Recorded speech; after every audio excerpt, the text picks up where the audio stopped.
We say things that don't mean anything, but thanks for listening. Yeah. Hello, everybody, and welcome to episode. Oh my God, We Say Things, episode 66, sponsored, believe it or not, by ExpressVPN, which we will talk about a little bit later in the podcast. My name is SUNSfan. Joining me is Cinderin. Hello. Hello. 66. Yes, we made it. We finally made it to 66. How many weeks is that?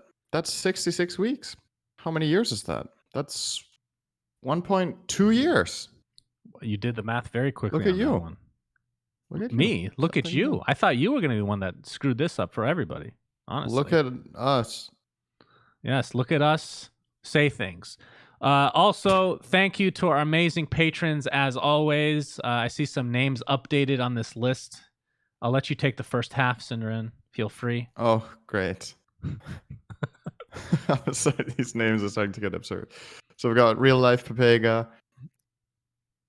If Ben Broomhead were Xbox and Ben Jackson were PlayStation, then Ben Hamming would be PC.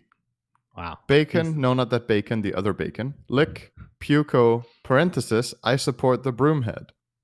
Tickles, Shark TM, Hoey988, Xbox Sex Enthusiast, Freshly Seasoned Goat Balls, Change Will Happen, Poop Feast 420, and Do You Like Tony Parker? Still a no on that one. Ben Broomhead has a Broomhead. Ben Jackson is superior. Dop, who finally got his artifact key. Congratulations, sir. And he still hasn't opened it after complaining for months. That's another story. Chosnek means garlic. Fane _ man himself. The ball's in Ben Jackson's court. What am I supposed to do? Change my name twice in a row? That's poor sportsmanship from Ben B. Pitch Black. Fellowship of the Ping. DG. Terry Tip. Wooden Aftertaste. Duntalk. The Coward. Dyslexic Lawyer, Anonymous, and Ronnie Keel. Thank you guys so much for being part of the In Bruges tier for Patreon, which you can find at patreon.com/Dota. Oh, I almost said Dota Cinema /We Say Things, guys. That's the one. Yeah, don't choose the other one. Yeah, I get way more from this one. I Yes. get nothing from the other one. He gets literally nothing. First topic of discussion, again, Cinderin, NBA related. I know. This is everybody's favorite. We can actually just end the podcast after this. The Phoenix Suns finished the bubble with an 8-0 record, Cinder. 8-0. The only undefeated team in the entire bubble. And we did not make the playoffs, Cinderin. And let me tell you how this went down, because it was actually incredible. So in order, after going 8-0, the way that we would make the playoffs, okay, is one of two teams losing their last game, all right? So let's talk about the circumstances that came about for this, for us to not get in. So the first one is, and I know these team names mean nothing to you, but I'm going to try to educate you here. The Memphis Grizzlies, okay, who are not good because most of their roster is just banged up and completely injured. They had to lose. They went up against the literal best team in the East, the Milwaukee Bucks, who have the literal best player in the world, who got MVP last year and will probably get it again this year. But what happened, do you think, Cinderin? Well, I'll tell you what happened. I know you're very excited to hear this. The best player, his name is Giannis. He's Greek. He's called the Greek Freak. Okay. Oh, it's fogged. Yes, except he's much larger and very, very talented at basketball. Which maybe Fogged is good. I don't know, actually, but probably not as good. He's not tall, though. That is true. So Giannis, the game before, he headbutted somebody on the other team and was suspended for this last game. So instead of playing the best team in the East, they played actual garbage and won their game. And then the second one, the Trailblazers, had to lose their last game, Cinderin. And on paper, they should have. They're going against a lineup that's much worse than theirs. I set my alarm to wake up for the fourth quarter, okay? This is how disgusting this was. I woke up to watch the end of the game. I looked at the score. I'm like, whoa, the other team is up by like 10 points in the fourth quarter. This is crazy. So what ends up happening, Blazers come back after some terrible, terrible ref calls as usual per the NBA. You know, normal shit. And the Blazers end up winning by 1 point because the other team missed their last second shot. So if any of that changed, if Giannis wasn't suspended for fucking headbutting somebody randomly, he never does stuff like that. Or if the Blazers don't win by literally 1 point, the Suns would have made the playoffs. So thus, our season's over. I don't know if I'm a bad friend for laughing because I genuinely feel sad for you because you were so excited and this was almost a miracle run, but at the same time, it's poetic. Honestly, it is. It's like poetic the way it went wrong. I mean, I wasn't surprised. It feels like it feels scripted, you know, like when you tell the story like that. It's almost like something out of a movie. The impossible comeback story. Just that in the movie, when that impossible comeback story happens, the good guys genuinely win. But that would be an interesting plot for a movie, right? There's like a team that has to do the impossible. They do the impossible, and then the movie ends. It still wasn't enough. Have you seen In Bruges? That would be a really real movie. How would you know what would make a good movie? You don't watch anything, apparently. Good Lord. Get with the time, Cinderin. Anyway, to end the NBA section, the Suns are out, and some good news. Devin Booker got onto the all-NBA, or all-bubble team, as they call it, which is the best 5 players, and our coach was named coach of the bubble because we didn't lose. So good job to them. By the way, I don't know if you know, do you know who Kendall Jenner is? Don't know. Maybe by name? It's a sister of Kardashian. She's a Kardashian. Kendall Jenner. I think she's the youngest, I want to say. Okay. She's the one that has the least plastic surgery. I know that. Okay. Least. So she is going out with our star player, Devin Booker, Cinderin. He's got game, apparently. This is not the podcast I was imagining we would be. All right, and the final... I don't need any more TMZ. I think we're fine Cinderin, here. I need to get you caught up on pop culture, all right? I really don't care. Like, Cinderin, really don't care. You need to know this, okay? I'm educating I wonder you. if there's anything I care less about than that. Well, NBA or about that Kardashians? relation, them dating. No, I couldn't come up with anything I care less about, actually. I think a lot of people find it at least interesting. Like, I don't care about the Kardashians myself. But anywho, the last topic before we get into the Dota stuff, which there's not much of, which is why I'm talking so much right now, Cinderin.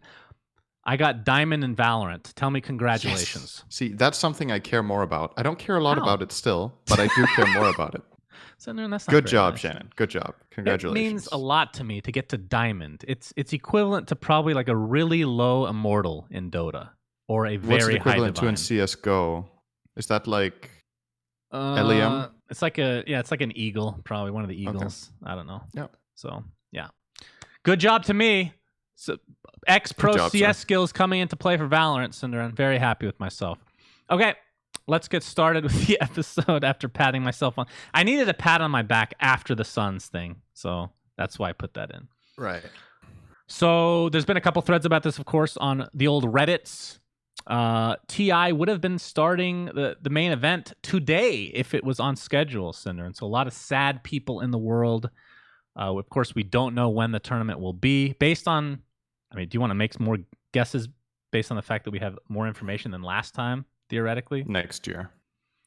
Like early Q1, you think? That's hard to say. I mean, either way, like I think the thing that's changed, right? Nobody thought that there would be like a cure by now. Oh, I shouldn't say nobody.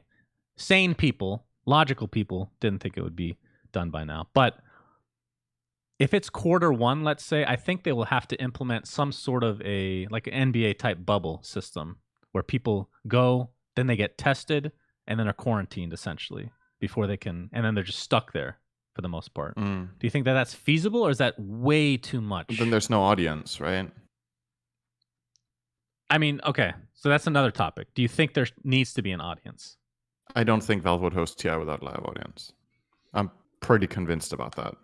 But what if you set up the webcams just like the NBA has, and you have all these like racist Dota players just writing shit? You know, I think the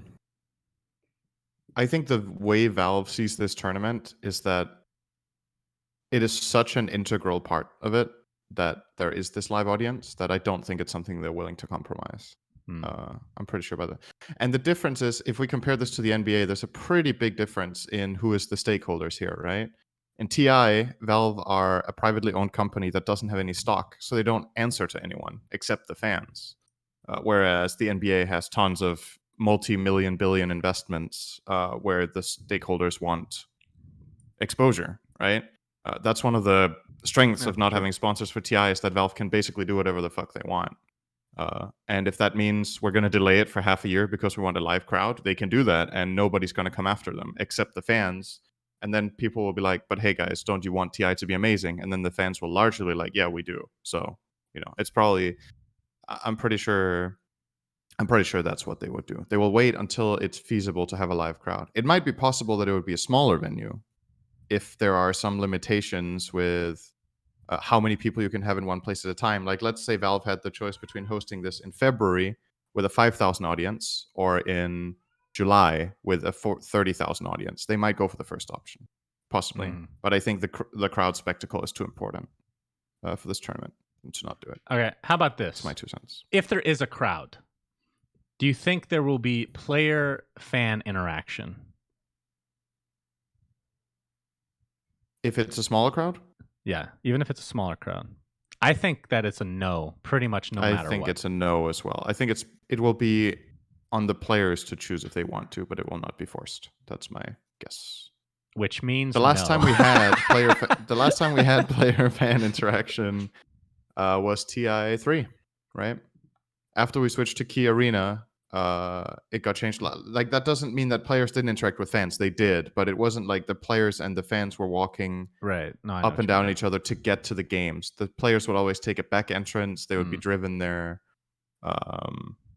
So that was TI3, the way I remember it was the last one that had that in, what's it called? In Benaroya Hall. There it is. Yes. Man, that was a good Great place.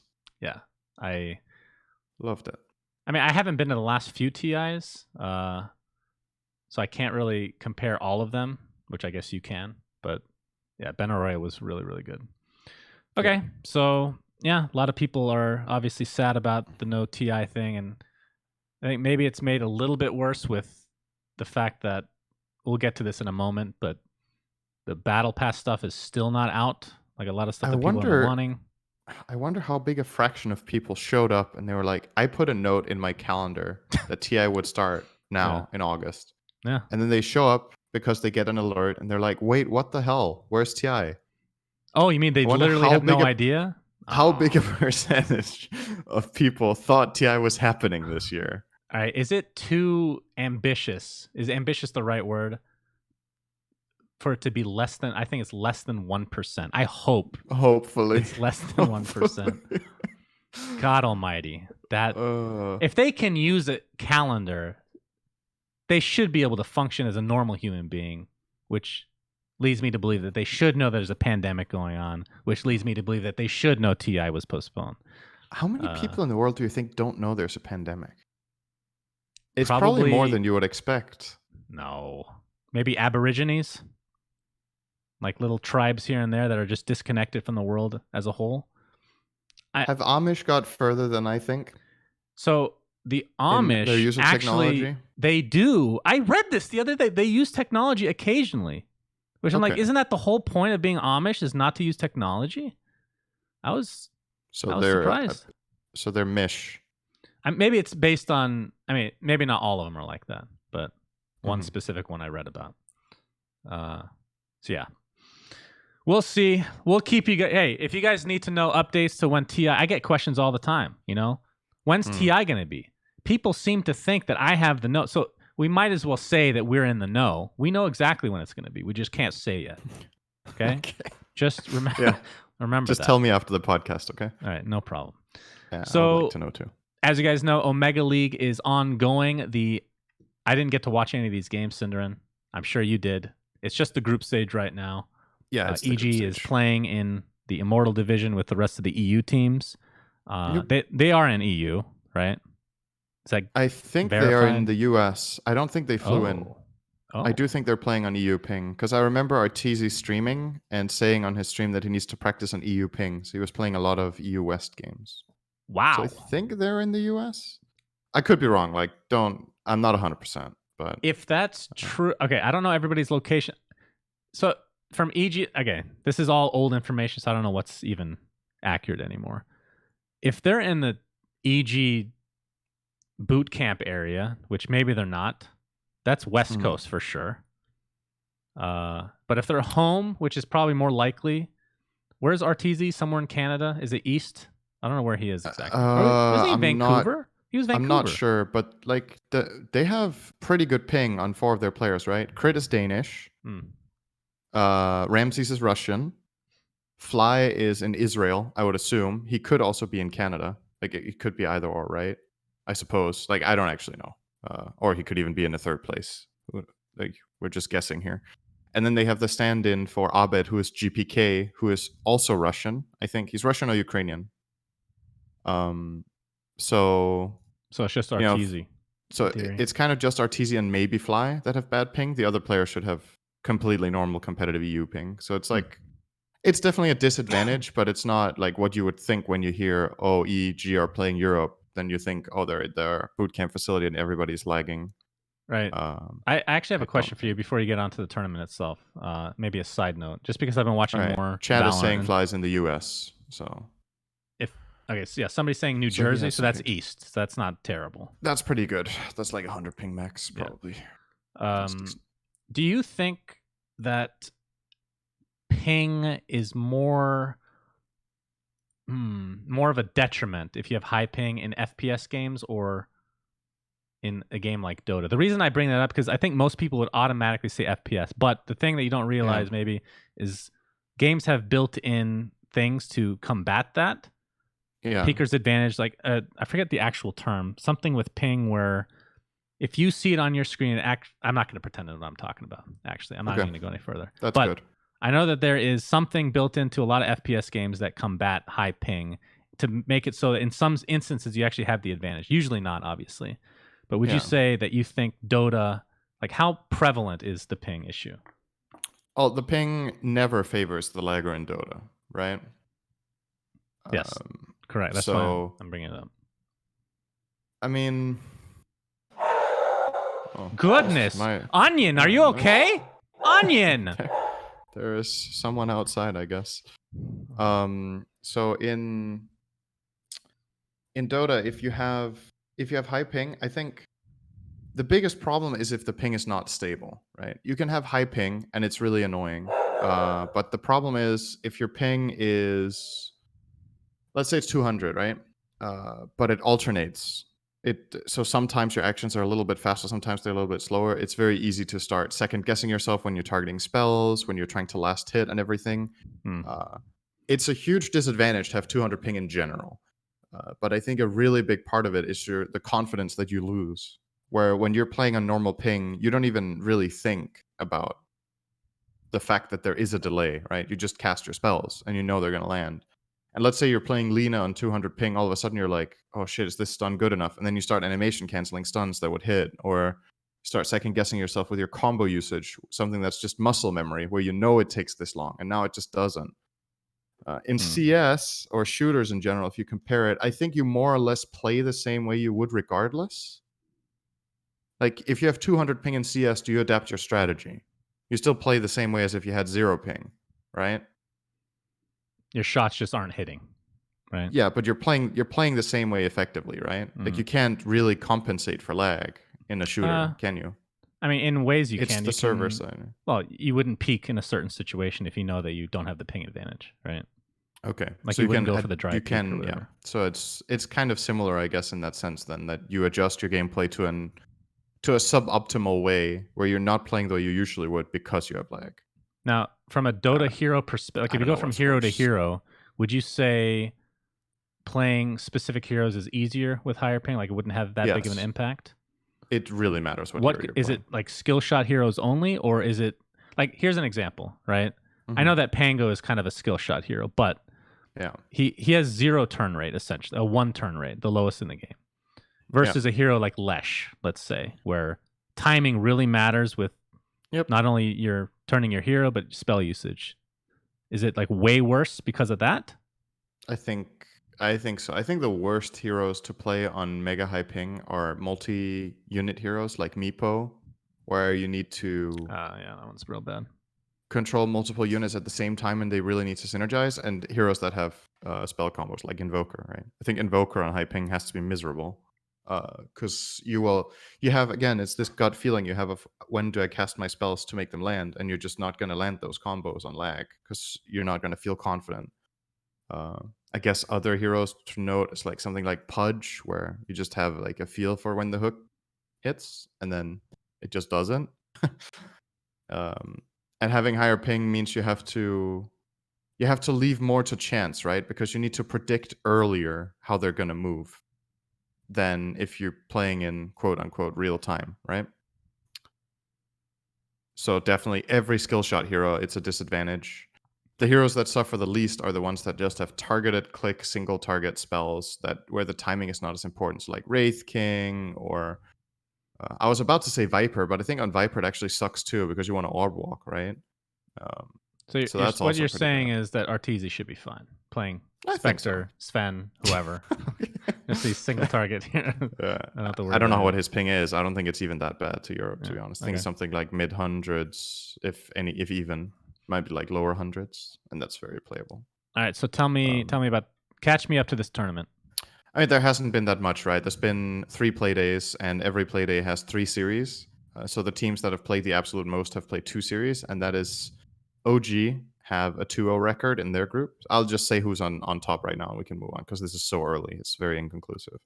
OG and Secret are lossless in series.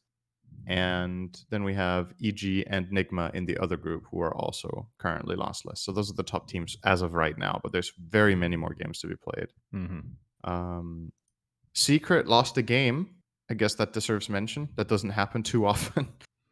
They lost a game to Liquid in their best of 3, but they still won the series. So they did bleed a little bit. So this tournament is going on for a long ass time. Yeah, it ends on September 6th, I believe. That is, that's basically 3 weeks. So from when it started, it's going to be a month basically. So pretty crazy. Okay, moving on. Everybody's favorite time to talk about cosmetics during this podcast. Again, for whatever reason, Cinderin, Valve has not released anything lately to the Battle Pass itself. This doesn't count. But we will talk about it anyway. This is the Collector's Cash 2, which we had no idea that was even going in. The line was getting close on the prize pool, so they pushed that button, released a bunch of sets. What are your thoughts on... We're not going to go through each set because I know it triggers people for whatever reason. Right. Just overall quality. Yes, overall. Does any specific hero or two stand out to you? And then we can give ratings for the chest as a whole. I like Skyroth's set. I guess that's the only one where I'm like, I really like this, I think. At least of the common sets. I think the very rare Legion Commander is pretty cool, or the ultra rare Legion Commander rather is also really cool. And the very rare Void also looks nice. But I do personally feel like this is the weaker of the 2 caches. I was less interested in this one. Yeah, it's also a bit up to chance, right? What heroes it is? Is it heroes you enjoy? So what's your rating out of 5 horse Don't heads? understand why Caudle is riding a camel and is the king of thieves or something. That one is a little bit far-fetched for me. But ooh, harsh words, Cinderin. Yeah. It's as harsh as it gets. Overall rating 1 to 10, where 10 is an amazing 5. cache. I thought we were doing horse heads. Yeah, just divide it by 2. It's a 3, I guess. So it's fine. Average. Okay. Yeah. So from my perspective, I like this one a lot. I'm going to give it 4 out of 5. I think the camel is incredible. I love the camel. Of course you do. I like how they are completely breaking color scheme now. If you guys haven't seen the Timbersaw set, it is totally, utterly, completely a different color than any of his other sets. I love it, but again, color scheme has gone out the window. Some people, I should say, have really hated on the Tidehunter Cthulhu face. I love it. He looks totally different. He has a fat belly. They've made him even more obese, and you know me, I'm a fan of that. Yeah. Yep. Shadow Definitely Demon catering to the American audience there. That's right. It's gonna get great sales. We're all stuck at home. It's a role-playing game. A lot of people have gained weight during the pandemic, Cinder, and we need to relate. So maybe if this were a role-playing game, like, or if you are role-playing when you're playing Tide, then the slimmer you are, the better. So maybe it does better in other markets. You should work on a marketing team for Valve for sure. Yeah, Ice Frog, if you're listening, I'm sure they don't have one. Anytime. He can be your sole member marketing team, and then you can hire me, Cinder. The Shadow Demon, I think, is literally the best set in the entire game for Shadow Demon. I don't play the hero, but it's God tier. The Demon Head is so good. Yeah, to be fair, I should have mentioned ST as well. I agree. It looks good. The Sniper Pirate type set, I really like the weapon a lot. It's a cannonball. So the one thing I'll say about this, the LC Ultra Rare is cool. I don't know how good it looks with other cosmetics. I think the rares were very poor in comparison to a lot of the rares that we've seen, to the point where I didn't even care if I got them, which of course I didn't anyway. So overall, very good chest though. So will this week be the time in which Valve comes out with the Pudge or the Windrunner or the Announcer pack, Cinderin? Yes. Okay. We said that last week. I'm legitimately surprised. I'm legitimately surprised they didn't come out with that stuff. Okay. Next thing on the list. So last hero. This is really interesting. Did you not want to mention the Arcanas quickly? Oh, I'm sorry. I completely... Okay, back to cosmetics, guys. Let's get it over with. Has to get into the cosmetics. So we're now into the semifinals for the Arcana vote. So do any of these surprise you? So Spectre beats Morphling. I think we both predicted that. Sven beat Luna. Did we predict that? I don't know if we did. I predicted that Luna... I think we both predicted Luna would win. But I wanted Sven to win. I was very pleasantly surprised. Of course, he's going to get crushed by Spectre, so it doesn't matter. Invoker destroyed PL. No surprise. Good. And then this one was a surprise. Witch Doctor barely beat Drow Ranger Cinderin. Yeah, Witch Doctor beat Drow. Didn't expect that either. So now, out of our final 8, we have 6 cores and 2 supports. And the supports are Lion and Witch Doctor, who are going up against Void and Invoker. I think we're going to end up having only cores left in the top 4. That's right. So I think Void will beat Lion, Sniper will beat Anti-Mage, Spectre will beat Sven, and Invoker will beat Witch Doctor. Yeah, and I don't think any of these votes will be close. Maybe Sniper Probably AM not. a little bit more than the others, but... Well, then again, now that it's all kind of narrowed down, maybe all the support players will vote for their support. They only have 2 to pick from. Yeah, that's the problem. They should have had 1. That's how Ogre could do it. That is true. Now you're splitting the vote. And if they both lose, you have nobody to vote for anymore. Then you need to get creative with who your support pick is. Is your support pick Invoker or Sniper? Sniper. I like it. That's true. Sniper 4. It's a thing. Fair enough. Well, anyway. Just remember, guys, when you're voting for your support, just don't vote for Lion. That's the easy way to remember this. Just go for Witch Doctor if you're going to pick one of the 2. Maybe they'll put the Capri Sun and Gun in. I mean, there's 0%, but you can just pretend that that's true. And don't waste your vote on Lion. Thanks, guys. That's a little PSA. Okay, and then down to the last Dota news for the day, this week, I should say. Last hero from the team Bait was arrested, apparently, according to Velat, during peaceful protest against police brutality and rigged elections in Belarus. I believe I read a tweet later that he was eventually released. Yes. I assume unharmed. Home. Yeah, I believe so. From what I heard, he is fine and he is back to normal. Right. It's always really, first of all, we're glad that he's obviously good. He's doing well and all that stuff. And we hope that the stuff in Belarus is not going to get any worse. We hope it gets a lot better. But it's so crazy it puts things in perspective when real life stuff clashes with, Dota related stuff. You know what I mean? It's always, I don't know what the right word is. Humbling? Maybe not. It just puts things in perspective of what's actually important. Yep.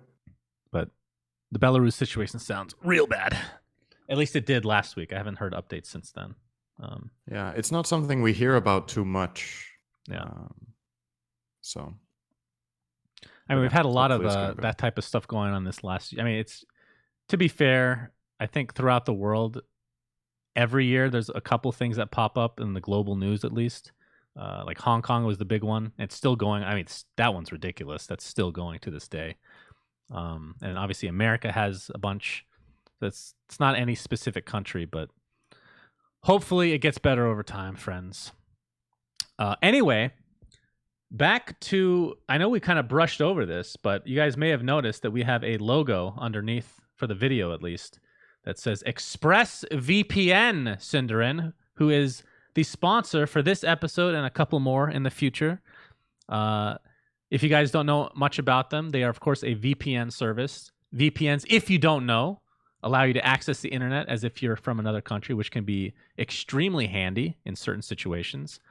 For example, if something is blocked in your area, as an example, in China, if you, like, I've done this many times when I went to China, when things are blocked, I just pop in ExpressVPN to be able to, get on Twitter or watch a movie or something, like on Netflix. I mean, that's the cool thing. Like Netflix, they have regional blocks based on like a specific show or movie, but if you just use ExpressVPN, you can bypass all of that. And like I said, it's not just with China. Even in the US, where things are generally unlocked, even Suns games, Cinderin, get blacked out occasionally, then I have to use ExpressVPN to be able to bypass it. But from my experience, it's by far the most fast and stable VPN service, which is available via your phone, PC, tablet, and smart TV. And of course, they have sponsored us, Cinderin. But I think it goes without saying, we don't really... You might have noticed we haven't been sponsored very much since we started the podcast. And it's not because of lack of offers. I'm not just saying that. There's been a few people we've passed over because we just don't believe in the product. And this one, obviously, exception to the rule. So if you guys are interested in trying VPN or ExpressVPN for free, go to the special link, which is going to be in the description for the video and in the audio as well. expressvpn.com/we-say-things, where you can get an extra 3 months for free. So yeah, thank you to them. Very good stuff. Yeah. Okay. It's been a similar experience for me. When I've been abroad and needed a VPN, I've used ExpressVPN as well, and it's very easy and fast to use. Like, it's super easy to set up and very intuitive. So it's definitely one of the easiest ones out there. So I wholeheartedly agree with what you just said. Is that part of our sponsor contract that you need to do a terrible British accent? I think you just lost us our sponsor, Cinderin. I don't know what that was. Well, then we're just back to normal, right? Everything's fine. Nobody will notice. Thank you, ExpressVPN. We appreciate it. Next thing on the list, Cinderman, Shroud has returned to streaming. A couple weeks ago, of course, it was Dr. Disrespect. So let's dissect these numbers a bit. Apparently, he signed a Twitch exclusive deal. No big surprise, of course. Although I will say, I highly doubt it's as much as not only Mixer, but even his exclusive deal from before, because there's no real true alternative to Twitch, I feel like. Like, if you go to Facebook, you are going to lose a shit ton of viewers, at least up front. So it's my opinion that the deal is probably not astronomical. But then again, he already got his payout with Mixer, so it doesn't really matter. So why don't you talk to us about these numbers, Cinderin? Yeah. So we have a screenshot of his numbers for his return stream on August 12th. 3 million unique viewers in one stream. Peak viewers was 500,000. Average viewers 223,000. And he gained 250,000 followers in one stream and 16,500 subs. Yeah. That's pretty good, I would say. That's nice. I don't remember what his old sub peak was. I do think it was 6-digit. So probably a lot of old fans showing up and want to subscribe again. But like, no matter how you look at this, these numbers are just absolutely ridiculous. Like, it's completely crazy. Yeah. So for those that don't know I don't know everybody's Twitch deal, but I think this is generic or general knowledge that I think if you're just regular Twitch person that has sub emotes or has a sub icon or whatever, somebody subs to you, you get half essentially. Yeah. But if you're higher up, which Shroud is as top as it gets, you get a higher percentage than that, which we will never know. It could be 100%, honestly. So 16,500 subs is quite a. I mean, again, he is mega rich, so this is probably just chump change to him at this point. But extremely impressive display for his return. And also, I watched a little bit of the stream, and something that I loved about it was that he was saying a lot of people were like speculating what would be the grand return, like what would he do for spectacle of coming back to Twitch, and he was like, guys, I'm gonna do what I always do. I'm gonna show up, I'm gonna play games. That was literally what he said, and I fucking loved that. That it was just like, you know, because that's, I think Shroud easily, it's not even close, has the biggest stream that is, I don't necessarily say, I guess it's the primary carrying element is skill, right? Like that is, it's not that he's not entertaining. It's not that it's not interactive or interesting or that he doesn't play with interesting people, but a lot of the really big streams on Twitch are a lot about entertainment value. Something like, for example, Dr. Disrespect, who's not on Twitch right now, but was definitely less about raw skill. But Shroud is just incredible, especially at shooters. So he's the biggest stream on Twitch that's skill carried, and it just makes sense, right? That he's like, I'm going to show up and play games because that's what I do, and that's what you guys like to watch. Whereas Dr. Disrespect's return was super spectacular with, like, he was really playing to the crowd. The discrepancy between both of them is hilarious. The fact that they're both FPS gamers makes the comparison even more amazing, right? Because like you said, Shroud, I mean, you watch his stream, and honestly, if you take away the skill that he has in the games, it's nothing special at all, which I'm not saying that as a negative. It's actually a breath of fresh air for me. But obviously he's just really fucking good at the games, and he just built this following like none other. And then Dr. Disrespect, it's all about the showmanship. Not that he's not good. He's also really good. He's also good at games. Definitely not as good as Shroud, but close. He's maybe 80%. I don't know. Maybe that's not even true. But the cool thing about Dr. Disrespect, not to change subjects, is he used to work for, what was it? Was it Unreal? I can't remember what game it was, but did you know he used to be a game dev back in the day? No, I think he did. What was it? Battlefield? I can't remember what game, but he used to build levels. So that's why he has like this crazy production value with this stream. He makes all these assets to create like these different worlds. Yeah, dude, he is. I'm saying, like, take away all the random stuff that we don't know about why he got banned, but it is so incredibly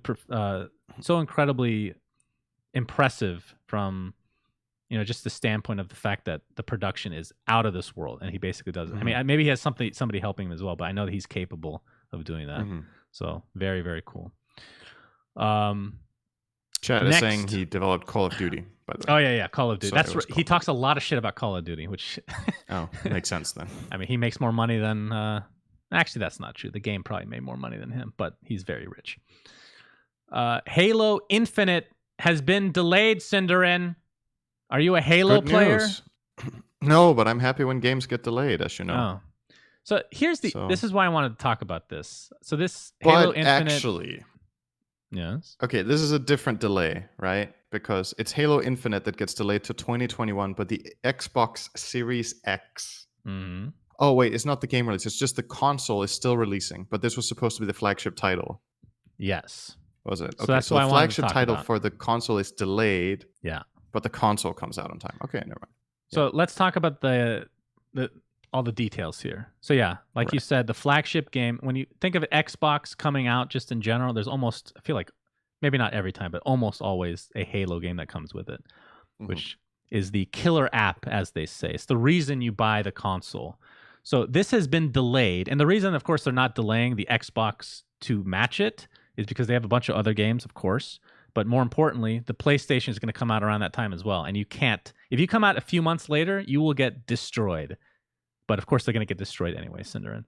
But the thing that I discovered recently is that I can't remember how many games they're going to be coming out with on initial release. It's like 16 or 17. I think all but one will apparently be available on the PC as well. So obviously, Microsoft owns Windows. and Xbox. But the fact that they're doing it like this it's very good from a consumer standpoint. Like I can play Fable and not have to buy this god awful console, which is great. But do you think that, I mean, the sales will be hurt dramatically from this? Will they not? I feel like they were going to lose anyway to PlayStation, but now they will be beyond crushed. No, so do you mean Microsoft's total revenue here or the sales of the console? Sales of console. Yeah. I mean, because that's how people compare them, right? That's always how they compare. There's definitely people that will specifically buy the console for the flagship title or for specific games. I have literally no data on this. I don't think they are the majority. I think most people that buy the console buy it because there's a new console and there's going to be new games on it and it's cool. Not because I really want to play Fable and I can only play it on this console. Like if you think of the Nintendo Switch, for example, the Nintendo Switch had Zelda as their flagship title, which is an incredible game in its own right. It's absolutely amazing. Do you think more people bought the Switch for Zelda or for the Switch? I think most people buy it for the Switch, right? And then it's cool that there's a great game on it. If it is that way with Zelda, like was Zelda really the killer app? I mean, I know it was considered one of them. It was when it got released, like no doubt. It was easily the top seller or the top sales point from a game perspective. I think it's more like people buy into the technology, right? It's kind of the same when you think about VR, where like, did you buy your VR setup for one specific game, or did you buy it because of the promise of what can come on it later? Yeah, definitely the latter, and definitely disappointed and regret my purchasing decision big time. Right. But you've already bought it. But so then that's again, how the Xbox Series X was. Right. So PlayStation, like this is just my experience. We literally only bought PlayStation because of God of War. That's the only reason. Like I don't use I'm not saying it's stupid or that it never happens or whatever. It's strictly just like a majority perspective. Because if you're thinking about profits, right? It's what's so the reason I'm getting at this is that if you take titles that were supposed to be exclusive to this platform and now you port them to PC as well, will the amount of PC players that end up buying this game that would not have bought the console, will that outweigh the people that specifically would only buy the console to get that game? You know what I mean? I understand what you're saying. I still think that it's impacted in total greatly, profits. though. I think this is a good move. I think in total profits, it's a good move. But in number of Xbox Series X, you're going to sell less of this console. But I think the company as a whole will earn more money. Then it is a matter of what the production costs are of making the game for multiple platforms. Because it obviously doesn't cost the same. It's not like you're just like, oh, well, let's just port it. 2 minutes, just copy the files over. Right. The takes a lot of development. I'm wondering why they never did this to begin with. Because from, like I said, consumer standpoint, this is a beyond home run. This is amazing. That if you want, like, I don't know how the rest of the Xbox games are gonna go about themselves, but the fact that all but one of the games that's being launched with the Xbox is available on PC is huge. But at the same time, I think it will dramatically decrease sales. But then again, like Microsoft will have, because like I said, they were going to lose anyway, the console wars, in my opinion. So now they have an excuse. They just say, hey, this many people are playing this game. We just don't distinguish which is PC and which is Xbox. I think that's really smart, actually. What do you think in general about the idea of removing console exclusivity, including PC? Like just in general, you're a developer making a game. Yeah. If it's profitable to have it on multiple platforms, is there any reason not to do it? Yes. You get paid a shit ballsack tons of money to make it exclusive. That's why you do it. Yeah, but then it's not profitable. How is it not profitable? I'm saying if it's more profitable to make it cross-platform, why would you not do it? Who's to say it's more profitable, though? Yeah, I mean, that's the question. Look at it from this perspective. If you're a game developer, and let's say you're an unknown, because this happens all the time. You're an unknown game developer. You're grassroots. Microsoft or Sony or whoever it is, big boy company comes in and says, hey, I will fund you. This is how your contract. It's not like this is a one-time thing. Generally, it's going to be 5 to 10 years or maybe even lifetime. I don't know how these contracts work, but you're stuck in that for a long time. Do you think, like from God of War's perspective, do you think now they might be regretting their decision not to make it cross-platform? Like, I don't know the details of that at all, But I mean, obviously, it's possible that they are not allowed to release it on exactly. PlayStation unless it's exclusive. That's what I mean. Yeah, it's speculation. But if you imagine you're given the, especially for, I guess Microsoft is a special case because they own 2 of the platforms, right? So it's just like it's different from the average game developer who's developing. That is 4 the beauty of it, though, right? I think it's a really cool idea because they kill 2 birds with 1 stone. They're going to lose the console wars anyway. They get the numbers. Who gives a shit about how many people buy the Xbox Sex? It's literally a PC anyway. It's literally a fucking gigantic PC. So they're just making it more accessible to people that feel like they need a quote unquote console. But either way, and good for gamers. Then it's just the bottom line of, will you sell enough copies on the PC to outweigh the people that would have shelled out for an Xbox to play said game? So to my understanding, for the old Xboxes and the old PlayStations, I don't know if this is still the case to this day, especially early on for the Xbox, they would literally lose money on every console purchase. Did you know that? They literally lost money and they would make it up via the games and like Xbox Live. I don't know if that's changed for the more, recent generation, but if that's still the case, then nothing changes here, right? If anything, it's more profitable in some cases. I mean, if they make this choice, it's obviously like it's not random, right?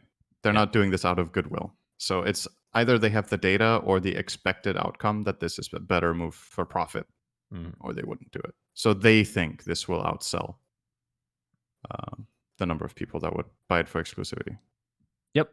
So let's go Fable. And it's good news. Can't wait. It's good news for PC gamers, right? Yep. They're the big winners here. They don't have to buy that console. That's right. That is exactly good for you. Right. Thank God for that. Next topic, Fall Guys, which I don't think we talked about at all yet. We haven't talked about it at all, no. Like a huge sensation. Have you played it yet? No, I've watched a little bit.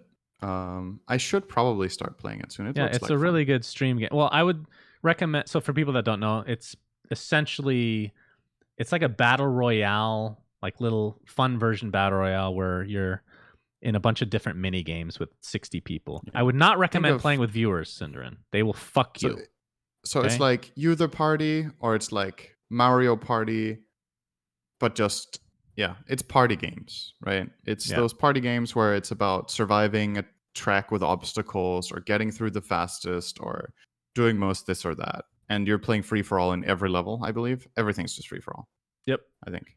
And then it's about placing high enough so you don't get knocked out. You can party up with, I think, up to 4 people, but you're still playing against each other in theory. Right. Still free for all. So something about this game, this is not really the point of why we brought this on, but I find it very refreshing. And I don't remember whose tweet I saw this was from, but I was like, yep, that's very true. I think it might have been Shroud, actually, who tweeted this. Let me just find it. I'm almost certain it was Shroud. No, it was Summit, right? It was Summit 1G. So I'm just going to find it. Yeah, here it is. So this is from 2 days ago. A game that's so simple being so successful should be a newsflash to gaming devs everywhere, in my opinion, at Fall Guys game. This is something like, I think we've talked about this on the podcast many, many, many weeks ago about what makes games good. And for me, I will always prioritize gameplay over graphics. And I feel like a lot of times, especially in the last decade or two, because graphics have got so far, I think the graphics take too much focus in games compared to the gameplay. The thing that makes games engaging and fun and make you want to come back is that the interaction with the game is fun. The novelty of beauty kind of wears off in games, I feel. Like, it's like it can give you that wow factor that makes you buy the game, but it's not what's going to make you keep playing the game for years. It's not whether the graphics are amazing. It's whether it's fun to play, right? And that's where games like Fall Guys are really interesting, because the graphics are extremely minimalist. They're not particularly interesting. It's just, is it fun to play or is it fun to watch? I'll echo this with my own experience with WoW Classic, right? I love talking about this. Here we go again. It's a pretty old game, and the graphics are not great by any means. Like, there's so many MMOs that have way better graphics than the game. But are they as well designed? Are they as fun to play? Is the community as interesting to interact with because of the systems that are designed in the game?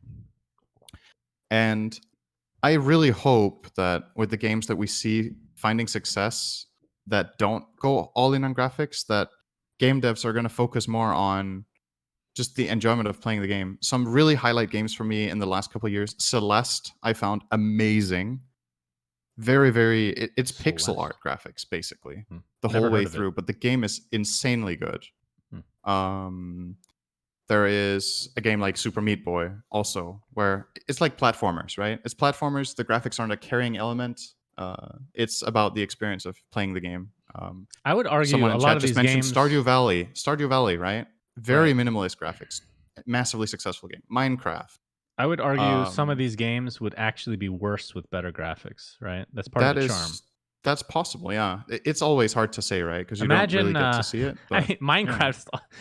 Imagine Minecraft with like Crisis type graphics. yeah. I mean, that would be cool, actually. But it I would take a guess lot. also maybe in a way. I mean, it's more polished, but it's still, the type of graphics that we have in Animal Crossing as well. It's like, again, it's not. It matters more in that game because it is largely a cosmetics game, right? About designing your world or whatever. But it's not like super high poly. It's cute, right? And everything doesn't have to be photorealist, 4K quality assets everywhere. It's still a video game. It's not about people don't play video games to relive reality, right? They play it to do something else. So Are you it's basically calling okay. out every Battlefield series in there? That's what it feels like to me right now. I haven't really played any of the new ones, to be honest. But I will They're tell you, terrible. I am almost certain, without having played any of them, that I would prefer Battlefield 1942 over all of the later ones. I'm almost certain. I liked BF2 the most personally. Okay. I don't remember. It's so many BF2 years ago. was And I a think it was the great MMO, game. but the later Great. ones that I've watched, when I've seen a little bit of Battlefield being played or whatever, it's like, but is this a better game? Is it better? I mean, that's the funny thing when you think of Maybe I'm just a Battlefields. boomer, Just then, as an example, I like old games. they but- like Battlefield 1942 was a huge success. I think BF2 was a huge success as well. And then they come out like a year later with 2142. Does anybody even remember that fucking game? I don't remember any Battlefields after that point. Like they're all garbage. Anyway, back to the the point. Yeah. of the Okay. So let's discussion. get to the point. Actually, what we wanted to talk about here. So Fall Guys has been like this big sensation. There's been talks of esports casting maybe in the future, which I would find hilarious. Just because it's so out of the. I mean, I don't think anything should be forced to be an esport, but for something like this, it's obviously and doing it in a fun way can definitely be enjoyable to watch. But Fall Guys themselves have tweeted recently, "Battle of the brands. The thirst from brands has been unreal, so we're turning it into something positive. Your prize is your brand inside Fall Guys as a costume. So to enter, you basically reply to their tweet with the highest amount of money you would be willing to donate to that company. And after 2 weeks, the highest bidder will win." This is such a cool. So when marketing. you say that company, Yes. you will be donating to Special Effect, which is a charity for I'm gamers sorry. with I physical didn't- disabilities. It's Okay. not to Fall Guys themselves. They're not doing All this right. for profit. I thought that was their company name. Okay, my bad. No. Yeah. So That's you're even better donating then. to. Great. Yeah, it's a UK charity. It's based. What's the American version of this? I don't know. Oh, Is I that the don't one remember what that the American one's called, but it's called Special Effect. Anyway, Okay. it's I think it might for have been one- gamers with physical disabilities that they're. All right, raising for. that's amazing then. That's Yeah. way better than I thought. So basically, companies and the fact, I don't know. So my one thing about this is it's an amazing initiative that they try to turn it into something positive to, put a branded thing inside the game. It's harmless. The game is just, it's a fun game. And that will be loads of money raised for Special Effect. But do you think the fact that it needs to be posted publicly is good? Like the bidding is public, right? It says you need to reply to this tweet with the highest amount of money you would be willing to donate.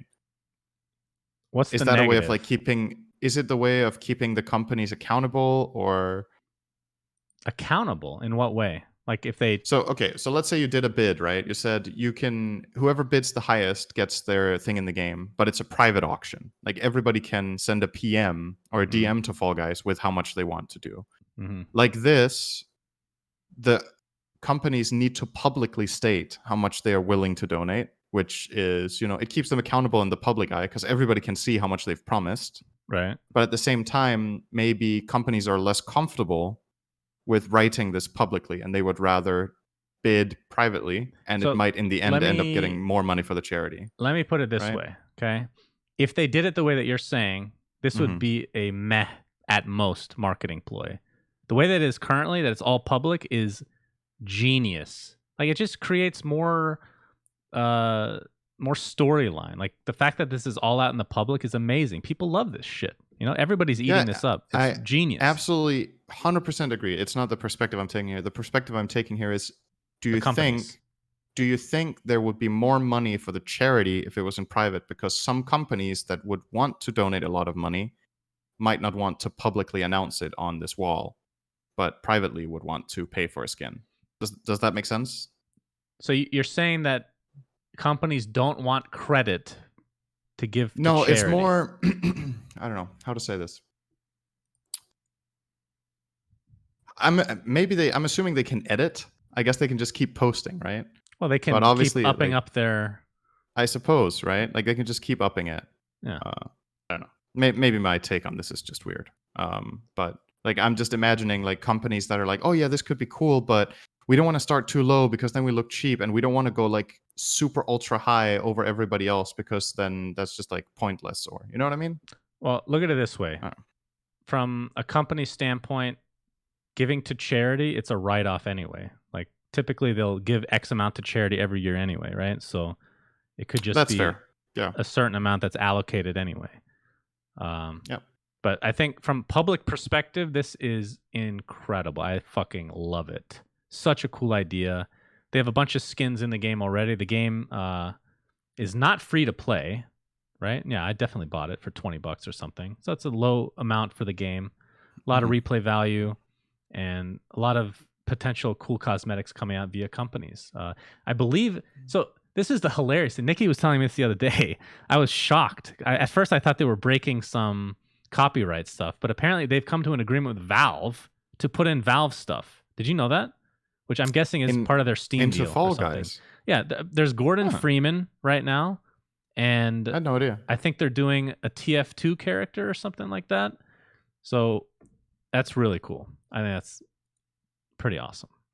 So really looking forward to see what Fall Guys does, because it's not something we typically talk about, this type of a game, but because it's not actually an esport. But it can be, I guess. Anything could be an esport. I'm sorry, I just saw one of the replies to the tweet. And I think because of that, I don't know if they posted the rules right away or if they had to add them afterwards because of the responses they got. But it says rules. After 2 weeks, the highest bidder, the highest bidder will win. We will DM to confirm any boring legal paperwork, blah, blah, blah, blah. If we decide that your brand is offensive/unsuitable, we will yeet your pledge out and pick the next highest. So I'm just scrolling through to see, okay, who has donated or has offered to donate. And there was one offering to donate $110,000, which was Nutaku Games, which is apparently an adult gaming platform. And the character that they made is hilarious. Oh, man. So they just responded, "You are yeeted, not safe for work." Unlucky. 110,000? Yeah, they bid 110K. The second highest bid that I saw so far was Trainwrecks, actually, a streamer, bidding 25,000 for a gorilla skin. Oh, how nice. But I would imagine... Do you want to put some money in, Cinderin? I don't know if we can beat the 25K, but we could get a horse head. Talk to ExpressVPN about getting one in there. That's true. They could definitely help us out in that regard. You know, imagine a horse head with ExpressVPN tattooed on the forehead, free advertising. I mean, it's just it's great for everybody. Okay, I don't know who's ahead by now. By the way, it was just the one that I saw. Well, I think what we'll do is I'm genuinely interested in this. So if we hear news about it, I'm just going to bring it up next week. Right. So stay tuned, guys. If you don't want to check, we want to know who wins. That's funny. Last topic of discussion is a very interesting one. Apple. I actually wrote Apples and Google versus Epic. So let me take you through kind of the TLDR of this situation. Okay. Epic has Fortnite on mobile, which I didn't even know about until this happened. But I guess I shouldn't be surprised. And they tried putting in a new payment option. It was like wrapped, I forget the exact way that they did it, but it look like from a consumer standpoint, it just looked like a discount, right? But Mhm. in essence, what it did was give them purchases from consumers directly to them, which, like, if it was in Fortnite itself, would be fine.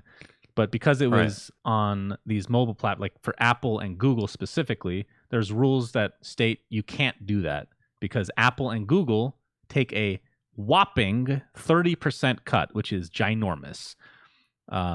Of everything sold in the game store Yes, on phones. that is insane. Can you imagine Okay. how much money? Oh, just disgusting. So Epic apparently is now suing both of them. They came out with a 1984-esque parody. I don't know. It's not really a parody video with. You guys just have to go Google that one. It's a sight to behold. But essentially, putting down Apple. They don't really mention Google or anything, but with the hashtag of free Fortnite, so they're making it seem like they're being restricted. Even though, well, we'll talk about that in a second.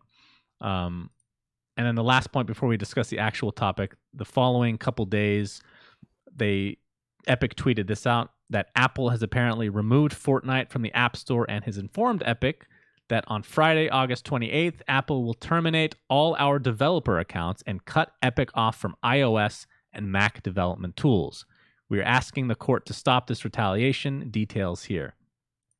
So the reason that this is important, and I'm going to come at this from slight ignorance as well. I might be wrong on a couple details, but to my understanding, what this means is any future games that are not out, in addition to updates to existing games on the platform that use the Unreal Engine, which is what Epic owns, will not be a thing anymore on iOS. Again, So I might be everything slightly that off on uses some of this. Unreal on mobile. Right. So updates will be fucked, and new games that are being put on will not be possible. So this is a huge deal. I don't know how many games actually use the Unreal Engine for that. So without getting too much into the legal stuff, Yes. does Epic even have a case here? I don't know. So if the way it works with the store, if the store has terms of use, which say anything you put in the store that people pay for, we take a 30% cut, and you have that in the store and it's an exclusivity contract that you have signed, you can't just randomly make a new payment option outside of that on mobile, have people pay there, and then be like, Apple is taking our money, we sue them because you are the ones avoiding the contract, right? So I'm not sure I'm following. What are they suing for? Are they suing them for unfair terms? I think it's something along the lines of being a monopolistic. I see. Something to do with monopolies. But so let me just distinguish a couple things here so we can start discussing. So the reason they're not going as ham on Google, to my understanding, is because unlike Apple, where, like, let's say I have my Android phone, I can technically play Fortnite on it, even if it's not through the Google Play Store. So there's ways around it, right? Mm-hmm. Whereas for iOS, you literally have to get everything approved via the Apple Store. So, so from my perspective, I think all three companies are pretty shitty. What they're trying to do. Epic's just trying to make more money. They're making it seem like they're trying to do the right thing by the consumer, whatever the case may be. They're just trying to make more money. Mm-hmm. But at the same time, they are battling something that people have been complaining about, especially devs for mobile games, where Apple and Google are just taking too much. And it is true, Apple is kind of a monopoly in a lot of ways. But on the other side, Apple is technically in the right, I think, unless something I don't know about comes about. It sucks the way that they're doing it. Maybe this will change the laws somehow. I don't know. But I think Epic is trying to use their popularity, especially among the younger crowd with the Fortnite and all that, to try to sway Apple into allowing them to do something like that. But obviously, Apple has come back with a vengeance. So either a law gets changed, or I believe Epic probably just loses their lawsuit. What are the technical limitations in the US to what is considered a monopoly? Do you know anything about this? I do not. I remember that Microsoft went through something in the 90s, and that's about it. And they lost. Because you could make the argument that Apple has a monopoly of stuff on iOS, but it's like saying that Microsoft has a monopoly on stuff in Windows, right? It's like that's Which their. they did. Okay, maybe that was That's a why bad it went. maybe it was a bad comparison, but it's like if you are the one that are you're developing this phone that has this operating system, and you own this IP, right? So everything that is on that operating system is yours. People have alternatives. They don't have to have an Apple phone. So it's not technically a monopoly unless the titles are only available in the Apple store, right? Because you could have got it with another phone on another platform. Know what I mean? So Yes, that's what there's I'm a trying lot to of get gray at here. area. Is it a monopoly when there is an alternative that can do the same thing? Because like within their product, it's a monopoly, right? If you do have an Apple phone, everything you're buying goes to Apple inside that, right? But it's not like you either have an Apple phone or no phone. That's what I mean. Like there are alternatives, right? To Yeah, you, what I mean, other companies you can have a phone from. right. So I mean, the whole idea I don't behind a know. monopoly is there's only one choice, but there's Yes. Android, so that's the second choice. So Yeah. again, I have not brushed up on my history because I just remember this off the top of my head with Microsoft going through this. I think one of the big points was that Windows came with Internet Explorer, and they kind of forced like the people that don't know how to download stuff or like very basic, which is majority of people at that time, to use Internet Right. Explorer over something like Chrome, or at the time I believe Firefox was a big one. So a lot of laws changed as a result of that, but I don't know what else on top of that Okay. occurred. Uh, I don't know what Epic's case is, but at the same time, I hope that they win because Yeah. I think the I mean, iOS in store the is a end, it's real. better. The iOS store sounds miserable based on what I've heard, just in general. In the end, lowering the, like, let's call it monopoly, limiting monopoly or weakening it, the ones benefiting will always be the devs and the customers here, right? Because there's more Yeah, competition, so that should drive down prices. I mean that's kind of what So Epic is banking on, is that the public yeah. will absolutely shit on Apple, which to a degree is happening. I think. Well, in reality, Epic is kind of doing the same thing, just turning the Yeah. tables, right? Yeah. But it's different from the younger kids' perspectives for sure. And even mine. Like I think Apple has always been based on just god awfulness. Like back to the Steve Jobs days, I feel like they were extremely sketchy in everything they did. I always hated the way that they did business. Not to say they don't make good products. I mean, just as an example, like I don't know anything about Apple phones, but the thing I keep hearing is that they use a specific god awful type of charging connector Yeah. that So you can't is use. Yeah. you can't use anything else. It has to be the proprietary version, and it breaks all the time. It's very cheaply made to make you rebuy it over and over. Just shit like that. It's just disgusting. But yeah, that is the. I mean, this is one I think will probably update as time goes on. Although I'm not sure how much news we'll hear, considering a lot of it will be lawsuit related, which takes years. So we'll see. But yeah, okay. Actually, you know what? Now that you just mentioned that phone charger thing, I find it interesting because it's something that a lot of people complain about when they have an Apple phone, right? Is that if you go somewhere and you need to get your phone charged, if you have an Android phone, you can ask anybody who has any sort of phone except an Apple phone if you can borrow their charger, right? If it's Right. okay, there's like different types of chargers based on how much power your phone needs or whatever, but um, it's like a universal thing almost, except with Apple products. Mm-hmm. Does that fall under your like monopoly idea as well, that they're kind of isolating their customers to, if you buy an Apple phone, you have to exclusively buy all of our side products too with your device? Do you feel like it should be illegal actually for them to do that? Do you feel like there's some Illegal. items that, yeah, should there be some items that are just considered universally applicable?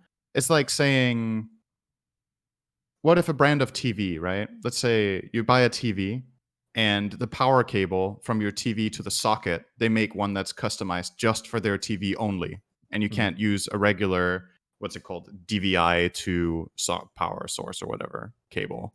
Mm-hmm. What do you think about that? Because like with computers, for example, right? It's, correct me if I'm wrong here, the power cable is a power cable. I can take my power cable and use it in your computer or in any computer, basically. It's like, Yeah. there's like a stable. I don't know if it's legally required that it is that way. But for a lot of other electronic devices, it's just streamlined. That you have a power socket outtake that goes into that, and then it goes into your device. And to my knowledge, there's not many other companies doing this than Apple, right? Where they for the have most part, this yeah. exclusive thing. Well, Do you especially feel on like that it should be scale. illegal? Ooh, whether it should be illegal or not, I don't know. Yeah. I mean, here's the thing. Like from my Just perspective, for the sake of convenience and everything, right? It's like it's clearly something they're doing just for profit, unless they are going to argue that their charging system is better. Well, they are going to and argue can't that. be That's the problem, applicable, right? But it's not true. If So, it can't be applicable again, with anything else, etc. I'm always going to err on the side of hating Apple when it comes to this stuff. So of course I'm going to say let's make it illegal. But I think, like from my perspective, that what's the best way to put this? I feel like something like that is enough for me to not buy the product in general. And I feel like that should be the case for more people, but apparently it's not. That is not enough of a reason for people to not buy that product anymore. They still hate that aspect of it, but they need that shiny new iPhone. It's apparently amazing. I can't use any other operating system other than iOS. I don't know, man. Whether it should be illegal or not, that's it. What do you think it should? No, I was just curious about what you think. Like, if that's, I mean, in general, if that's fair, if it's fair to say that that is so inconvenient that it just shouldn't be allowed. Like, you make an electronic device like that in this category, it should use the same kind of connectors as other devices in this category. Like, could you technically, maybe I'm wrong here, but could you technically make a computer, like, let's say you're a computer, like you whatever, like, could you just make computer parts that connect with totally different stuff like these Apple products do? Is there no limitation there? It's just everybody just does it for convenience, uses the same connectors. I don't know. So this is what I'll say. I think I don't know. Having a law that says restricting you from innovating, I think is bad, right? And technically a law like that would be restricting. But having said that, they're not innovating. They're fucking their customers. So yeah, it should be illegal. There should be there needs to be a gray area that you have to define, right? It's all about common sense. That's the problem with a lot of laws, not just in the US, but across nations. There's not a lot of common sense laws where you look at something like, yeah, this should be illegal, but it's not, or vice versa. I can't confirm this, but we just got a message in chat from Hex Medusa saying in EU, Apple was forced to deliver an adapter for USB-C. No. So by EU law, probably something was required in terms of compatibility, but it was an adapter, right? It wasn't, or is that just so it's like an adapter where Apple then has to converts it or something? Yeah, but not that the phone, don't know. Enough about that. I was curious about what you thought. I think EU in general has very common sense laws from what I've heard, at least, or what I've seen, experience. And US, it's all about capitalism. It literally does not matter if it fucks your customer, because from their eyes, from our eyes, since I am American, it's about if it's not convenient enough, people will just stop buying your product, which is technically true. They just like the other stuff that they like about the iPhone outweighs the shitty nature of their adapters or whatever, chargers. Right.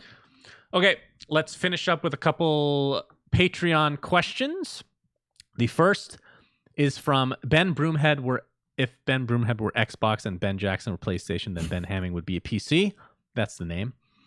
Hello, SUNSfan and Cinderan. As a big fan of both the podcast as well as your personalities in the Dota 2 scene, I'm curious to hear which of the TIs has stood out to you as your favorite in terms of both success comparatively to each other and your personal experiences. Also, if you could discuss what would make TI-10 more successful, besides the prize pool, than its predecessors, in your opinion. So a two-parter. Yeah. I mean, for me, TI-3 was the best TI by far.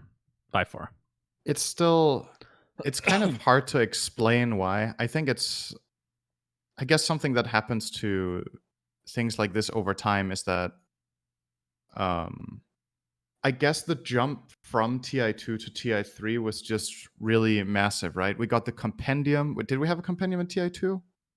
I don't think we did, right? TI2 was also 1.6 mil. I think TI3 was the first one that did a compendium. Yeah, I think so. So TI3 was the first one that did a compendium. There was something unique and special about Benaroya Hall, where we also were at TI2, to be fair. But Benaroya Hall, being a symphony orchestra hall in Seattle, had a totally different ambiance than the big arenas do. And the trade-off is the atmosphere in there is incredible, but it's also for a lot fewer people, right? It was like 2.5K crowd or something. But just the whole buildup of that tournament, the way things happened with the groups, having this like giant in alliance that didn't lose a single game in groups, went 16-0, and then seeing who could make them bleed. The finals was incredible, which is very memorable, 5-game series. Although it's easy to have rose-tinted goggles because honestly, 4 of those finals games were stomps, right? It was only It's the funny 5th and because final game I barely that was remember super that. close. I mean, the global Wisp won 5 games in a row. 4 of the games were just 20 Right. minutes or 25 or something, like really quick games. The things that I remember from TI3 specifically, like gameplay wise, are the hooks, right? The global hooks. Yeah. That was TI3, right? Unless I'm crazy. Mhm. And of course, the game 5 of the finals, which was crazy. Yeah. And Best I also ending just, by far. I think it might also just be something about the timing, right? Where we've had so many TIs since that have had incredible games and incredible moments, but I think it's hard to deny that there probably is some sort of diminishing returns, right? Like the earlier stages will always have something special, right? Whether like whatever it's about. And TI1 was special in its own way because of, you know, the huge prize pool being crazy, but in terms of like the setup, the production value of everything, it was just so inferior that it can't compete with the later ones. But in terms of relative improvement of the product for the audience, I don't know how much farther we have come from TI3 to TI9. I think for the ones at home, we came a lot further. There's a lot more production value in terms of like interviews and in terms of content being made and interaction, camera shots, all this stuff. They've definitely upped the production value a lot. I'm not saying they haven't. But for the audience live, since we were there, TI3 was still spectacular. Loved the arena. For a lot of fans and for players, I think it was also very special because of how close it was with fans That was and incredible. players. Like, It was so I think good. for a lot of fans, that will be the most unique LAN experience they will ever have because they were actually, you know, in range of the players. When the players were in the lounge, when they were getting food, all this kind of stuff, when they were walking between arena and relax area, they were walking through the crowd, basically. Which I completely understand why you wouldn't want that. I'm not saying it's just full out a good thing, but it was something that made TI3 very special for a lot of fans, I think. So yeah, that one stands out. Outside of that, on top of that, the fact that it was the first Western team to win TI in front of a live audience was a huge deal because we are the Western audience for the most part. Anything else on top of that? What else was spectacular? I think when I think about quality of games overall, I think TI6 was really special as well with Wings. I think that's very memorable. Yeah, real memorable. Yep. And I mean, you guys getting second place was incredible too. So that TI was magical in its own way as well, with like 2 teams that people didn't think would be anything special going to the finals, right? Like going in, I don't think anybody Weren't Wings seeded the favorite? The beginning of the tournament? So. I think they became the favorite after the groups. They weren't even top seed after the groups. I think they didn't have the best record in groups. I don't remember going into that tournament. I was playing that tournament. I don't remember going into it and being like, Wings is going to win this, or Wings is top 3. I don't remember it that way, at least. But it could just be our team being ignorant toward Wings at the time. I don't know. Again, my memory has failed me many a time, so this could be one of them. I was under the impression, I feel like I remember them being the clear favorite at the begin, like before the tournament started. They were number 1 favorites. Okay, it's entirely possible that I'm wrong about what the public perception and we was were about that. Slated to go last. Yeah, you were definitely not favorite to go to the finals. Nobody thought you guys would do well. So that was I knew really cool story. I always So that was knew. a really special story. I think the whole experience of TI6 was also really cool because of that. And then outside of that, I guess, I mean, there's so many moments, right? Like OG's run from open qualifiers to winning TI8 is super memorable. I personally really liked Liquid at TI7. I thought that was also really cool. Yeah, we've had a lot of moments. But if I just had to on the spot say what was my favorite moment at TI, it was the TI3 Grand Finals Game 5. That's the most hyped I remember being about Dota from outside playing. Yep. I can't add anything to that. I think TI3 was clearly the best for me.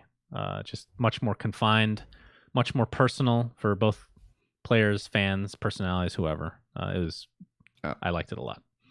The second part of the question, we can be a little shorter with this one. What would make TI10 more successful than its predecessors? This one's kind of hard. I was going It's back hard, and yeah. forth with this one because, like, from production standpoint, I think they have it down pat for the most part. I think having a new location's a new wrinkle that will provide a lot more excitement for certain people as well. Yeah. This one might be a little biased.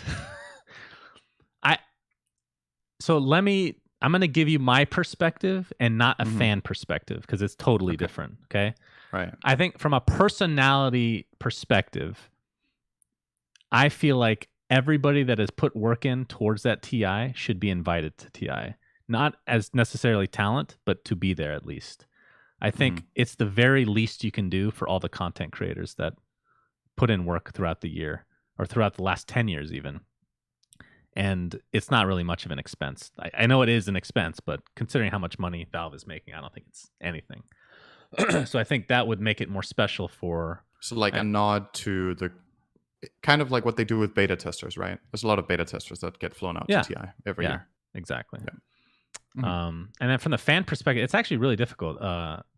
Just because I think that the panels need to be more fun. I think they need to loosen up. Yep. They Maybe did a not good job with require. that last year, though, didn't they? It was better. Yeah, it's gotten better. I mean, it was just really the one. Was it TI 8 that was just horrifically bad, like embarrassingly bad? If you mean the one that was really with a strict and tight panel, that was TI 5, I think. That was the one where James was host and hated that it had to be so tight. Day 9 was host, whatever one I'm talking about. Was that TI 7 or 8? 7 or 8. Yeah, maybe it was 7. But either way, like I think Day 9. So I really feel bad for Day 9 because I think he would be a really good host for TI, for example. Yeah, for sure. I think they just set him up for horrible, horrible failure because they put people on the panel with him that just don't mesh. Plain and simple. Yeah. Like they just went way too dry. Just really, really bad mix. Kind of what's likely to happen is that, the host is the one who's going to look the most comparatively worse to his potential because he's leading the conversation, right? And if you're trying to make jokes or trying to make entertainment and it's with people that either don't mesh together or don't have too much on-camera experience or have don't have clashing personalities rather, but it's little bit like flat. It can be very hard to spice things up and make it fun. So it ended up being very script-like, which is very unlike Day 9, right? Like the way that hosting ended up running down was it was just flat. And this guy is very creative and very fun. But I just think his hands were a bit tied, and unfortunately, he was dealt kind of a bad hand, and will maybe never host Dota again because of that. Yep. But for most fans that don't really know the guy, they will probably just think, this guy wasn't that good of a host. I'm glad we have other people. I can actually bring up a perfect. I'm not going to give names on this one, but it's like pairing me up as a caster with somebody that doesn't laugh at my terrible jokes. Which there's a couple pro players that I've cast with that have just it's like literally one of the worst casts I've ever had. But for obviously you and me, we know each other well. But even if we don't know each other, we're like BSJ, thought we've cast really well because we mesh well. Kezu, another example. Like it's just sometimes people just don't mix, Yeah. So you have to find the right chemistry, which can be difficult at times, I suppose. Yeah. Okay. And I think as a final note on that, is that a lot of the times when people talk about panels and panelists, this is something that the community has discussed at large. Is like, why is Pyrion Flex on the panel at TI? The guy is 3 or 4K MMR. Get some more pros on there who really know what they're talking about. The production is supposed to be entertaining. It's about keeping viewers engaged and giving them a good and fun experience. It is so much better to have someone on who has a little bit of a different take or is a little bit goofy or has a different perspective or talks about other interesting stuff than having everyone be the same. And that was kind of what happened to that TI with Day 9. It was literally, wasn't it like Day 9 and 3 or 4 pros looking at drafts and talking about that? And that was what a lot of people wanted. But then you get to see the contrast to when you have a goofy guy on, like Slacks, or like someone like Pyrion. I'm not saying Pyrion is a goof, but he likes to, crack a joke and have a little bit of a different perspective and make it more casual friendly. It just makes for a way better experience for the majority of viewers. And I think that's something people on Reddit, for example, sometimes forget is they're a vocal minority. And there's a lot of really hardcore fans on there that just want every 9K, 10K MMR player in the world to dissect drafts. But the vast majority of viewers don't even care about the picks, They just want to have fun and see people kill each other in a video game. They don't Well, care especially why considering the people this watching pick was TI, the best. a lot of them will be people that have So not played that much throughout the year, right? yeah, so it's so much more Or at about all. getting the casual players on board and making them feel like, hey, this game is fun, or hey, this event is fun to watch. And draft can be really dry. So it's like this balance that Valve has been trying to strike in the last couple of years, where they do give a draft panel that caters to the hardcore fans, but at the same time, it can't be the carrying element in the production to have the draft, right? Because it's just not important and interesting enough to enough people. We need to remember that we are the hardcore players here that care more about that than the average person. So yeah, that's why it's great to have that diversity and not the flatness. Okay, let's move All on. right, last question from Ted or Tede. Ted, it's with an E. Ted with an E. Teddy. Ted. Question for the pod: is there something you currently really want to do, hobby or work-wise, that you think you would enjoy but never find the time for? I know Cinderwind feels that way about In Bruges, but he can give another answer if he wants. So, anything come to mind for you? I think You've been I would no-lifing. love... I need to just say that you've been no-lifing the shit out of World of Warcraft. Why am I getting called out? You've been no-lifing it. Okay. You've been playing so much Valorant. I've asked you to play with me, and you don't. Yeah, but I don't have time. Because you're playing World of Warcraft. Okay. Unless something goes horribly wrong, I will need to spend so much less time on that come August 24th. So much less. Unbelievably less time. Because then I hit rank 14. Wow. That is why it's taking so much time. Wow. Is getting to Grand Marshal, Shannon. You wouldn't understand because you don't play these like good games, you know? You wouldn't get it. I play Dota. It's not a good game. You don't play Dota either. A little bit. Not anymore. You play. All right. So what's your answer? Okay. So my answer is, I think if I were to spend a lot of time on something, I would love to learn an instrument. I think I would really enjoy playing the piano. Actually, piano's something top I have on my list too. Yeah, it's something I've thought about, but it is a huge time commitment, and like if I just play it a little bit, I don't think I would enjoy it. So it's something I would really want to spend a lot of time on, and it's not. I just haven't assigned that, but that's what I would do. I think my answer would be eating more. But it's probably not good. Is that possible? It is, believe me. So when you say eating more, do you mean volume or better quality? Volume. I can eat garbage. That's fine. I mean, I'm with you. If I could eat whatever I wanted, I would eat more too. That would be my number one wish, probably, is eat whatever the fuck I want. I think I would like to read more, probably. So I actually have this issue, and I know my mom has the same issue, so I guess it's genetic to a degree.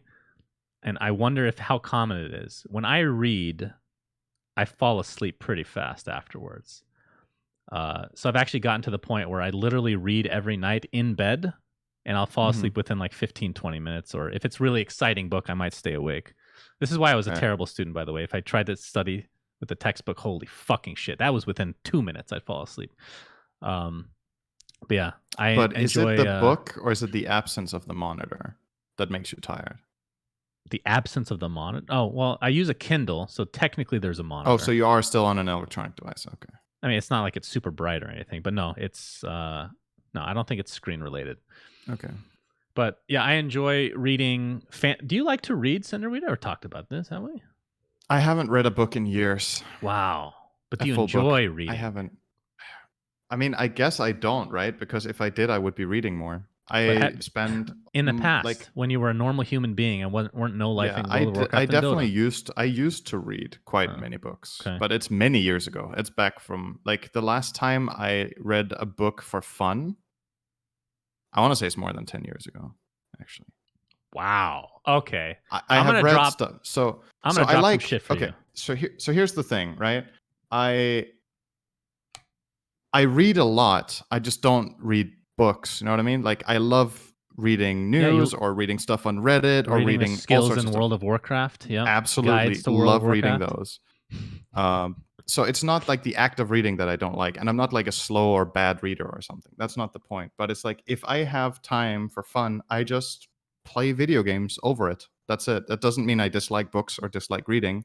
I'm just doing other stuff more, I guess. or Fair watching a movie or something like that. Yeah, you But- don't do that either, though. You literally do nothing but play World of Warcraft. Just admit it. Jesus Christ. For the last 10 years, that's all I've done.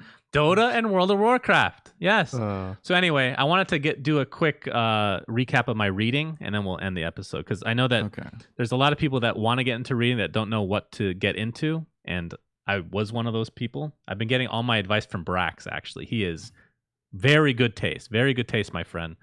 Okay. So I like fantasy books. So, for example, I was never a big reader, but then I read Harry Potter, like in high school, or maybe it was even college, and it was fucking amazing. I love the writing.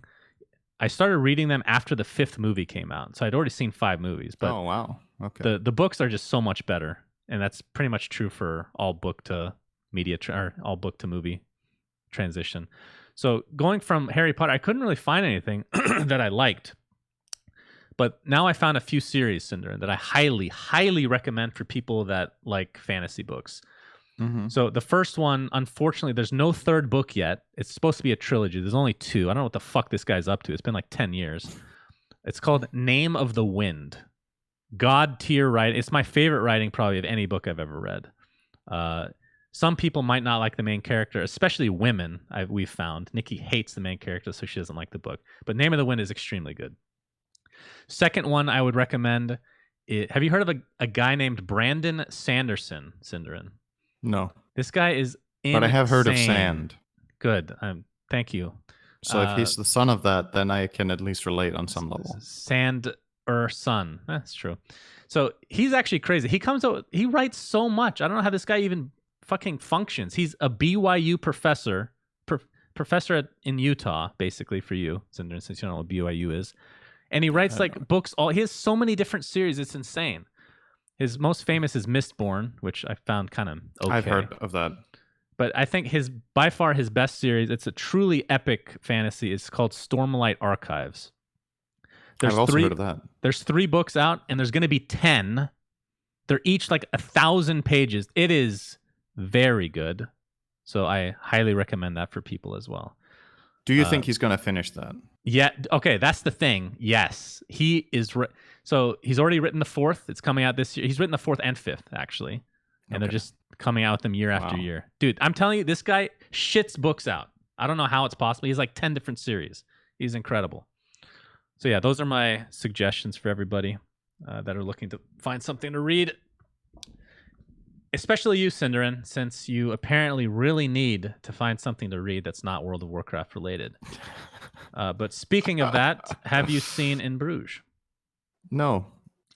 Great. Thank you, everybody. Okay, here's the deal. Listen. Oh. You find a way of making an add-on in World of Warcraft that plays in Bruges, and I will watch it in the game. How about that? Then I can watch it while I play. That doesn't count as watching it then. You can't just have that shit back in the background. You need to dedicate yourself. It's an hour and a half of your life. Okay? Yeah. But think of all the entertainment I have got from not watching it so far.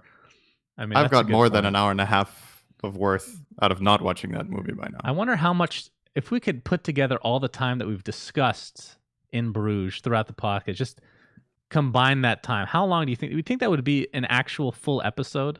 Maybe we should do like the highlights. Probably. Just a full episode of me asking you. That sounds like a really boring highlights episode. I'm just talking about a movie I haven't watched. Would you watch that?